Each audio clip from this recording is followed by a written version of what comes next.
ప్రపంచ దివ్యాంగుల దినోత్సవాన్ని నారాయణపేట జిల్లా దామరగిద్ద మండలంలో ఘనంగా నిర్వహించుకున్నారు. ఈ కార్యక్రమానికి నారాయణపేట జిల్లా ఎస్పీ డాక్టర్ చేతన ముఖ్య అతిథిగా హాజరయ్యారు. ఈ సందర్భంగా ఆమె మాట్లాడుతూ దివ్యాంగులకు తగునటువంటి అవకాశాలు లభిస్తే వారు అద్భుతాలు సృష్టిస్తారని తెలిపారు.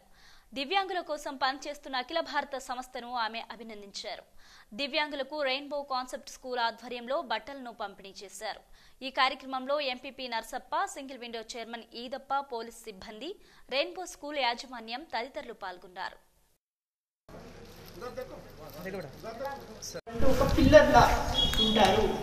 అనేది మనకి దృష్టి ఉంటుంది. ఇప్పుడు మనం ఏం చేయాలి, పిల్లలు తమంతట తాము వాళ్ళు రెండు కాళ్ళ మీద నిలిచేలాగా, వాళ్ళంతటా వాళ్ళు పనులు చేసుకునేలాగా, వాళ్ళు తమ ఓన్ ఎంప్లాయ్మెంట్ చూసుకునేలాగా, తమంతట తాము తమ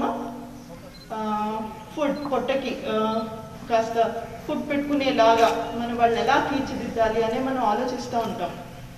కానీ వాళ్ళకి చాలా చాలా ఎబిలిటీస్ ఉంటాయి.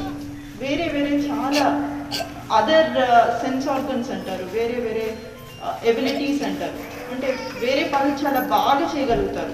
ఫర్ ఎగ్జాంపుల్, మనకి ప్రపంచంలోనే అత్యంత ఇంపార్టెంట్, అత్యంత ఎత్తుకు ఎదిగిన సైంటిస్ట్ ఎవరో తెలుసా మీకు ఎవరికైనా?